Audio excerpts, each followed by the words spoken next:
मेरे प्यारे देशवासियों, नमस्कार।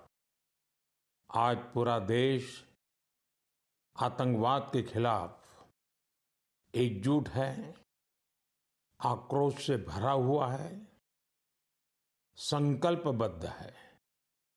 आज हर भारतीय का यही संकल्प है, हमें आतंकवाद को खत्म करना ही है।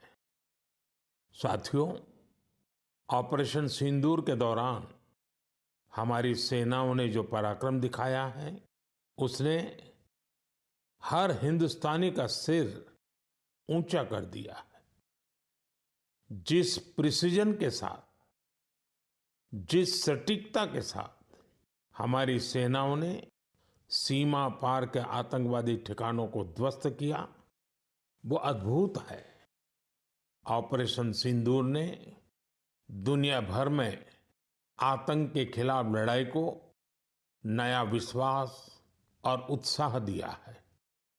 साथियों, ऑपरेशन सिंदूर सिर्फ एक सैन्य मिशन नहीं है, ये हमारे संकल्प, साहस और बदलते भारत की तस्वीर है। और इस तस्वीर ने पूरे देश को देशभक्ति के भावों से भर दिया है, तिरंगे में रंग दिया है। आपने देखा होगा, देश के कई शहरों में, गांवों में, छोटे छोटे कस्बों में तिरंगा यात्राएं निकाली गई। हजारों लोग हाथों में तिरंगा लेकर देश की सेना, उसके प्रति वंदन अभिनंदन करने निकल पड़े। कितने ही शहरों में सिविल डिफेंस वॉलंटियर बनने के लिए बड़ी संख्या में युवा एकजुट हो गए। और हमने देखा, चंडीगढ़ के वीडियो तो काफी वायरल हुए थे। सोशल मीडिया पर कविताएं लिखी जा रही थी, संकल्प गीत गाए जा रहे थे, छोटे छोटे बच्चे पेंटिंग्स बना रहे थे जिनमें बड़े संदेश छुपे थे। मैं अभी 3 दिन पहले बीकानेर गया था। वहां बच्चों ने मुझे ऐसी ही एक पेंटिंग भेंट की थी। ऑपरेशन सिंदूर ने देश के लोगों को इतना प्रभावित किया है कि कई परिवारों ने इसे अपने जीवन का हिस्सा बना लिया है। बिहार के कटिहार में, यूपी के कुशीनगर में और भी कई शहरों में उस दौरान जन्म लेने वाले बच्चों का नाम सिंदूर रखा गया है। साथियों, हमारे जवानों ने आतंक के अड्डों को तबाह किया। यह उनका अदम्य साहस था और उसमें शामिल थी भारत में बने हथियारों, उपकरणों और टेक्नोलॉजी की ताकत।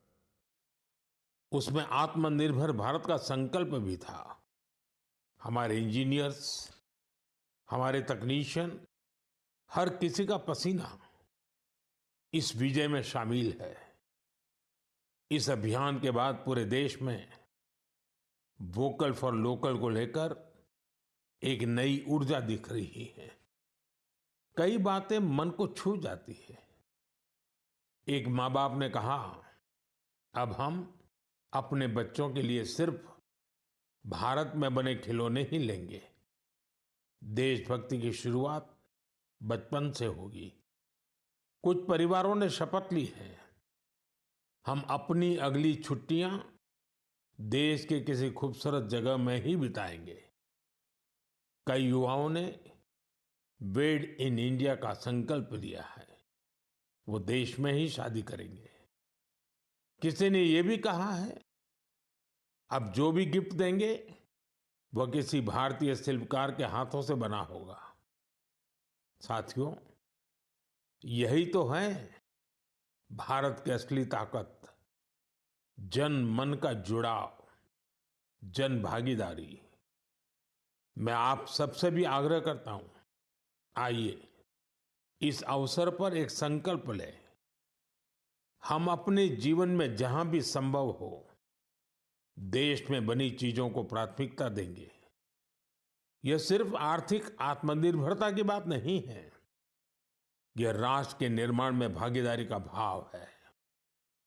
हमारा एक कदम भारत की प्रगति में बहुत बड़ा योगदान बन सकता है।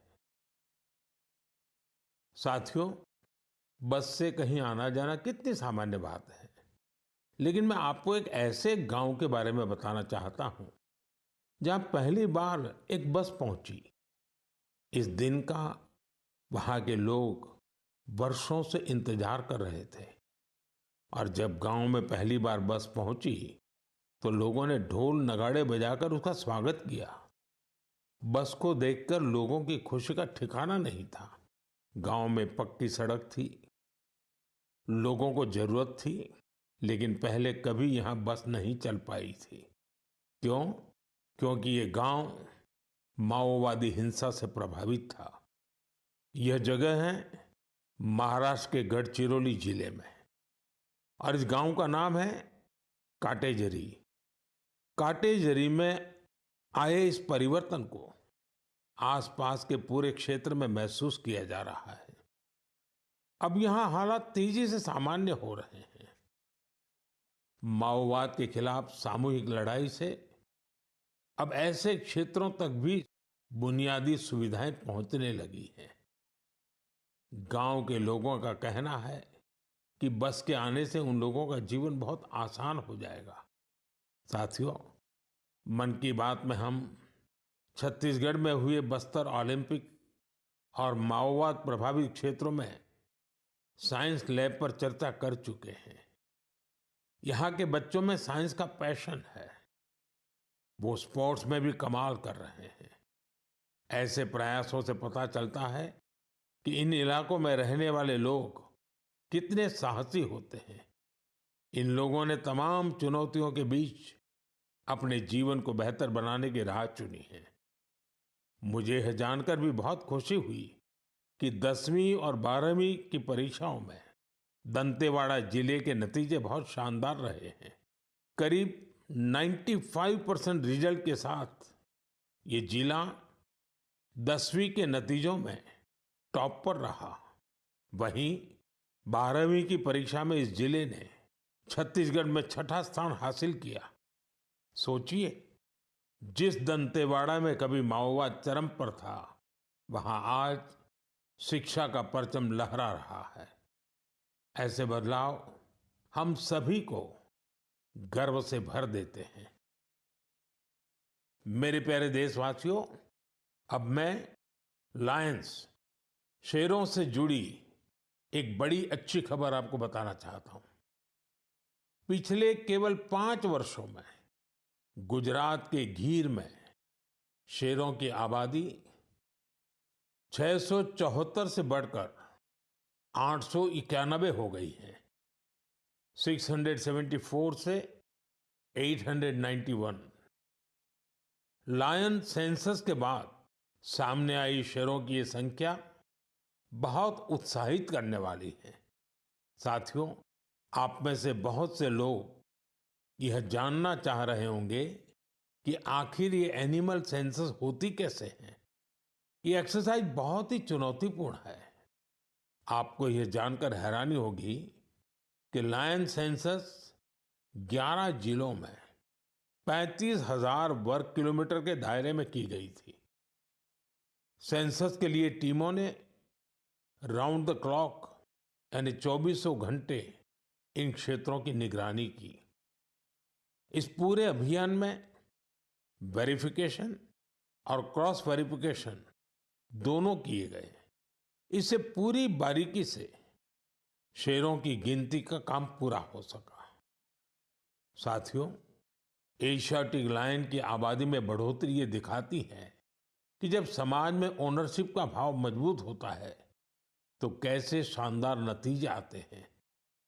कुछ दशक पहले गिर में हालात बहुत चैलेंजिंग थे, लेकिन वहां के लोगों ने मिलकर बदलाव लाने का बीड़ा उठाया। वहां लेटेस्ट टेक्नोलॉजी के साथ ही ग्लोबल बेस्ट प्रैक्टिसेस को भी अपनाया गया। इसी दौरान गुजरात ऐसा पहला राज्य बना जहां बड़े पैमाने पर फॉरेस्ट ऑफिसर के पद पर महिलाओं की तैनाती की गई। आज हम जो नतीजे देख रहे हैं उसमें इन सभी का योगदान है। वाइल्ड लाइफ प्रोटेक्शन के लिए हमें ऐसे ही हमेशा जागरूक और सतर्क रहना होगा। मेरे प्यारे देशवासियों, 2-3 दिन पहले ही मैं पहली राइजिंग नॉर्थ ईस्ट समिट में गया था। उससे पहले हमने नॉर्थ ईस्ट के सामर्थ्य को समर्पित अष्टलक्ष्मी महोत्सव भी मनाया था। नॉर्थ ईस्ट की बात ही कुछ और है। वहाँ का सामर्थ्य, वहाँ का टैलेंट वाकई अद्भुत है। मुझे एक दिलचस्प कहानी पता चली है क्राफ्टेड फाइबर्स की। क्राफ्टेड फाइबर्स ये सिर्फ एक ब्रांड नहीं, सिक्किम की परंपरा, बुनाई की कला और आज के फैशन की सोच, तीनों का सुंदर संगम है। इसकी शुरुआत की डॉक्टर चेवांग नोरबू भूटिया ने। पैसे से वो वेटरनरी डॉक्टर है और दिल से सिक्किम की संस्कृति के सच्चे ब्रांड एम्बेसडर। उन्होंने सोचा क्यों न बुनाई को एक नया आयाम दिया जाए और इसी सोच से जन्म हुआ क्राफ्टेड फाइबर का। उन्होंने पारंपरिक बुनाई को मॉडर्न फैशन से जोड़ा और इसे बनाया एक सोशल एंटरप्राइज। अब उनके यहाँ केवल कपड़े नहीं बनते, उनके यहाँ जिंदगियां बुनी जाती है। वे लोकल लोगों को स्किल ट्रेनिंग देते हैं, उन्हें आत्मनिर्भर बनाते हैं। गांवों के बुनकर, पशुपालक और सेल्फ हेल्प ग्रुप, इन सबको जोड़कर डॉक्टर भूटिया ने रोजगार के नए रास्ते बनाए हैं। आज स्थानीय महिलाएं और कारीगर अपने हुनर से अच्छी कमाई कर रहे हैं। क्राफ्टेड फाइबर्स के शॉल, स्टॉल, दस्ताने, मोजे सब लोकल हैंडलूम से बने होते हैं। इसमें जो ऊन का इस्तेमाल होता है वो सिक्किम के खरगोशों और भेड़ों से आता है। रंग भी पूरी तरह प्राकृतिक होते हैं, कोई केमिकल नहीं, सिर्फ प्रकृति की रंगत। डॉक्टर भूटिया ने सिक्किम की पारंपरिक बुनाई और संस्कृति को एक नई पहचान दी है। डॉक्टर भूटिया का काम हमें सिखाता है कि जब परंपरा को पैशन से जोड़ा जाए तो वो दुनिया को कितना लुभा सकती है। मेरे प्यारे देशवासियों, आज मैं आपको एक ऐसे शानदार व्यक्ति के बारे में बताना चाहता हूं जो एक कलाकार भी हैं और जीती जागती प्रेरणा भी है। नाम है जीवन जोशी। उम्र 65 साल। अब सोचिए, जिनके नाम में ही जीवन हो वो कितनी जीवंतता से भरे होंगे। जीवन जी उत्तराखंड के हल्द्वानी में रहते हैं।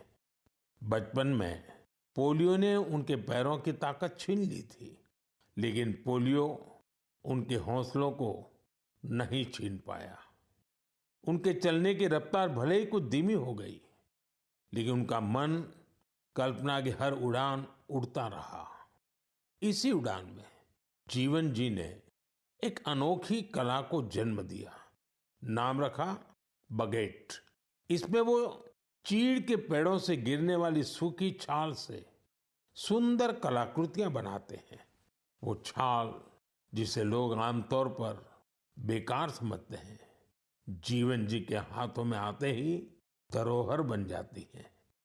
उनकी हर रचना में उत्तराखंड की मिट्टी की खुशबू होती है।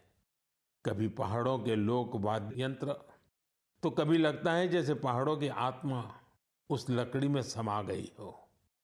जीवन जी का काम सिर्फ कला नहीं, एक साधना है। उन्होंने इस कला में अपना पूरा जीवन समर्पित कर दिया है। जीवन जोशी जैसे कलाकार हमें याद दिलाते हैं कि परिस्थितियां चाहे जैसी भी हो, अगर इरादा मजबूत हो तो नामुमकिन कुछ नहीं। उनका नाम जीवन है और उन्होंने सच में दिखा दिया कि जीवन जीना क्या होता है। मेरे प्यारे देशवासियों, आज कई ऐसी महिलाएं हैं जो खेतों के साथ ही अब आसमान की ऊंचाइयों पर काम कर रही हैं। जी हाँ, आपने सही सुना। अब गांव की महिलाएं ड्रोन दीदी बनकर ड्रोन उड़ा रही हैं और उससे खेती में नई क्रांति ला रही है।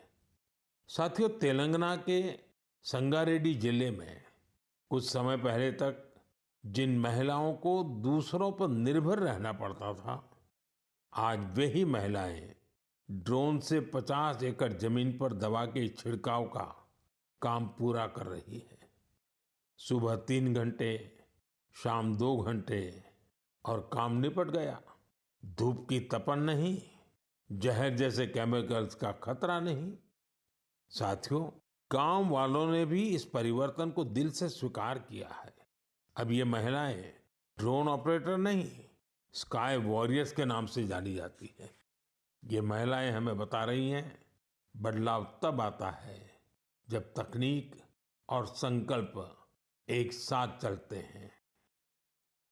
मेरे प्यारे देशवासियों, अंतर्राष्ट्रीय योग दिवस में अब 1 महीने से भी कम समय बचा है।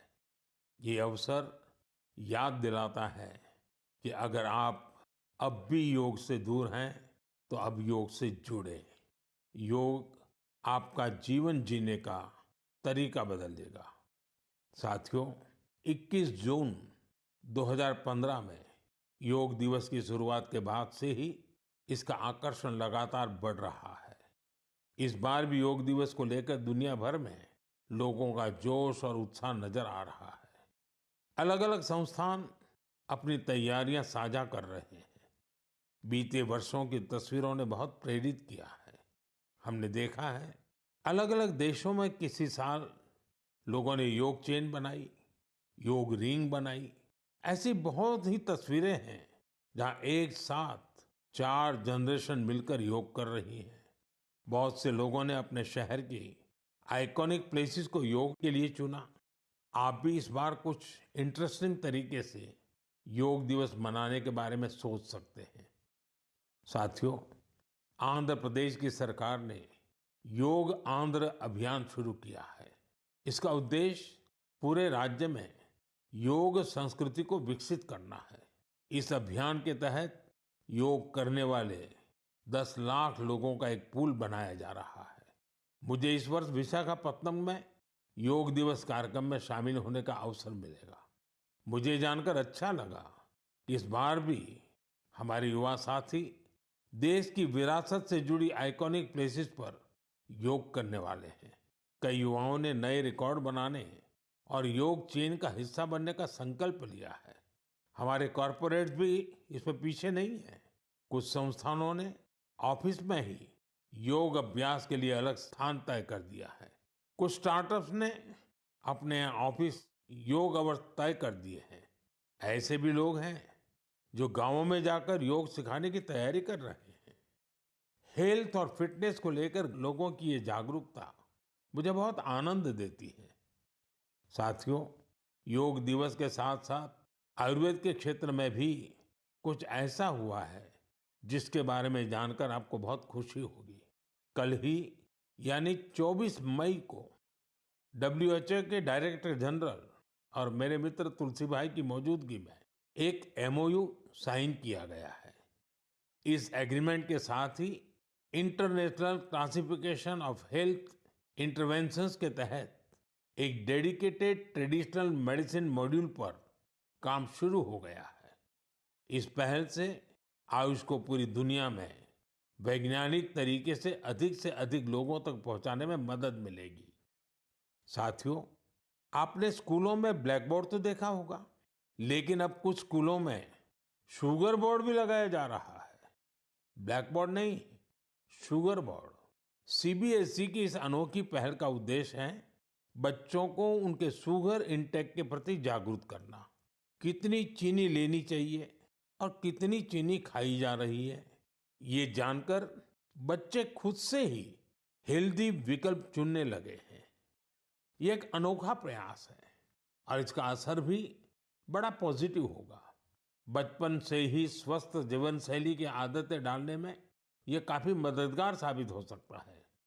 कई अभिभावकों ने इसे सराहा है और मेरा मानना है ऐसी पहल दफ्तरों, कैंटीनों और संस्थानों में भी होनी चाहिए। आखिरकार सेहत है तो सब कुछ है। फिट इंडिया ही स्ट्रांग इंडिया की नींव है। मेरे प्यारे देशवासियों, स्वच्छ भारत की बात हो और मन की बात के श्रोता पीछे रहें, ऐसा कैसे हो सकता है भला? मुझे पूरा विश्वास है कि आप सब अपने अपने स्तर पर इस अभियान को मजबूती दे रहे हैं। लेकिन आज मैं आपको एक ऐसी मिसाल के बारे में बताना चाहता हूं जहां स्वच्छता के संकल्प ने पहाड़ जैसी चुनौतियों को भी मात दे दी। आप सोचिए, कोई व्यक्ति बर्फीली पहाड़ियों पर चढ़ाई कर रहा हो, जहां सांस लेना मुश्किल हो, कदम कदम पर जान को खतरा हो, और फिर भी वो व्यक्ति वहां सफाई में जुटा हो। ऐसा ही कुछ किया है हमारी आईटीबीपी की टीमों के सदस्यों ने। ये टीम माउंट मकालू जैसे विश्व की सबसे कठिन चोटी पर चढ़ाई के लिए गई थी। पर साथियों, उन्होंने सिर्फ पर्वतारोहण नहीं किया, उन्होंने अपने लक्ष्य में एक मिशन और जोड़ा, स्वच्छता का। चोटी के पास जो कचरा पड़ा था, उन्होंने उसे हटाने का बीड़ा उठाया। आप कल्पना कीजिए, 150 किलो से ज्यादा नॉन बायोडिग्रेडेबल वेस्ट इस टीम के सदस्य अपने साथ नीचे लाए। इतनी ऊंचाई पर सफाई करना कोई आसान काम नहीं है, लेकिन यह दिखाता है कि जहां संकल्प होता है, वहां रास्ते अपने आप बन जाते हैं। साथियों, इसी से जुड़ा एक और जरूरी विषय है पेपर वेस्ट और रिसाइकलिंग। हमारे घरों और दफ्तरों में हर दिन बहुत सारा पेपर वेस्ट निकलता है। शायद हम इसे सामान्य मानते हैं, लेकिन आपको जानकर हैरानी होगी, देश के लैंडफिल वेस्ट का लगभग 1/4 हिस्सा कागज से जुड़ा होता है। आज जरूरत है हर व्यक्ति इस दिशा में जरूर सोचे। मुझे ये जानकर अच्छा लगा कि भारत के कई स्टार्टअप्स इस सेक्टर में शानदार काम कर रहे हैं। विशाखापत्तनम, गुरुग्राम, ऐसे कई शहरों में कई स्टार्टअप पेपर रिसाइकलिंग के इनोवेटिव तरीके अपना रहे हैं। कोई रिसाइकल पेपर से पैकेजिंग बोर्ड बना रहा है, कोई डिजिटल तरीकों से न्यूज़पेपर रिसाइकलिंग को आसान बना रहा है। जालना जैसे शहरों में कुछ स्टार्टअप 100% रिसाइकल्ड मटेरियल से पैकेजिंग रोल और पेपर कोर बना रहे हैं। आप ये भी जानकर प्रेरित होंगे, 1 टन कागज की रिसाइकलिंग से 17 पेड़ कटने से बचते हैं और हजारों लीटर पानी की बचत होती है। अब सोचिए, जब पर्वतारोही इतने कठिन हालत में कचरा वापस ला सकते हैं, तो हमें भी अपने घर या दफ्तर में पेपर को अलग करके रिसाइकलिंग में अपना योगदान जरूर देना चाहिए। जब देश का हर नागरिक ये सोचेगा कि देश के लिए मैं क्या बेहतर कर सकता हूं, तभी मिलकर हम बड़ा परिवर्तन ला सकते हैं। साथियों, बीते दिनों खेलो इंडिया गेम्स की बड़ी धूम रही। खेलो इंडिया के दौरान बिहार के 5 शहरों ने मेजबानी की थी। वहां अलग अलग कैटेगरी के मैच हुए थे। पूरे भारत से वहां पहुंचे एथलीट्स की संख्या 5,000 से भी ज्यादा थी। इन एथलीट्स ने बिहार की स्पोर्टिंग स्पिरिट की, बिहार के लोगों से मिली आत्मीयता की बड़ी तारीफ की है। साथियों, बिहार की धरती बहुत खास है। इस आयोजन में यहाँ कई यूनिक चीजें हुई हैं। खेलो इंडिया यूथ गेम्स का ये पहला आयोजन था जो ओलंपिक चैनल के जरिए दुनिया भर में पहुंचा। पूरे विश्व के लोगों ने हमारे युवा खिलाड़ियों की प्रतिभा को देखा और सराहा। मैं सभी पदक विजेताओं, विशेषकर टॉप के 3 विनर्स महाराष्ट्र, हरियाणा और राजस्थान को बधाई देता हूं। साथियों, इस बार खेलो इंडिया में कुल 26 रिकॉर्ड बने। वेट लिफ्टिंग स्पर्धाओं में महाराष्ट्र की अस्मिता धोने, ओडिशा के हर्षवर्धन साहू और उत्तर प्रदेश के तुषार चौधरी के शानदार प्रदर्शन ने सबका दिल जीत लिया। वहीं महाराष्ट्र के साईराज परदेशी ने तो 3 रिकॉर्ड बना डाले। एथलेटिक्स में उत्तर प्रदेश के कादिर खान और शेख जिशान और राजस्थान के हंसराज ने शानदार प्रदर्शन किया। इस बार बिहार ने भी 36 मेडल्स अपने नाम किए। साथियों, जो खेलता है वही खिलता है। यंग स्पोर्टिंग टैलेंट के लिए टूर्नामेंट बहुत मायने रखता है। इस तरह के आयोजन भारतीय खेलों के भविष्य को और संवारने वाले हैं। मेरे प्यारे देशवासियों, 20 मई को वर्ल्ड बी डे मनाया गया। यानी एक ऐसा दिन जो हमें याद दिलाता है कि शहद सिर्फ मिठास नहीं, बल्कि सेहत, स्वरोजगार और आत्मनिर्भरता की मिसाल भी है। पिछले 11 वर्षों में मधुमक्खी पालन में भारत में एक स्वीट रिवॉल्यूशन हुआ है। आज से 10-11 साल पहले भारत में शहद उत्पादन एक साल में करीब 70-75 हजार मैट्रिक टन होता था। आज ये बढ़कर करीब करीब 1.25 लाख मैट्रिक टन के आसपास हो गया है। यानी शहद उत्पादन में करीब 60% की बढ़ोतरी हुई है। हम हनी प्रोडक्शन और एक्सपोर्ट में दुनिया के अग्रणी देशों में आ चुके हैं।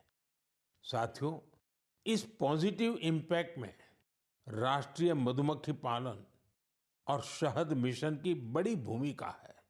इसके तहत मधुमक्खी पालन से जुड़े हजारों किसानों को ट्रेनिंग दी गई, उपकरण दिए गए और बाजार तक उनकी सीधी पहुंच बनाई गई। साथियों, ये बदलाव सिर्फ आंकड़ों में नहीं दिखता, ये गांव की जमीन पर भी साफ नजर आता है। छत्तीसगढ़ के कोरिया जिले का एक उदाहरण है। यहाँ आदिवासी किसानों ने सोन हनी नाम से एक शुद्ध जैविक शहद ब्रांड बनाया है। आज वह शहद जैम समेत अनेक ऑनलाइन पोर्टल पर बिक रहा है। यानी गांव की मेहनत अब ग्लोबल हो रही है।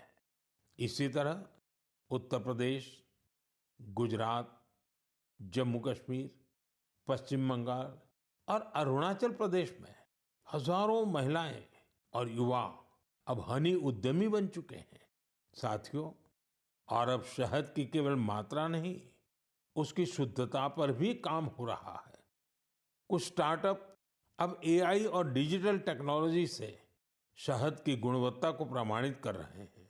आप अगली बार जब भी शहद खरीदें तो इन हनी उद्यमियों द्वारा बनाए गए शहद को जरूर आजमाएं।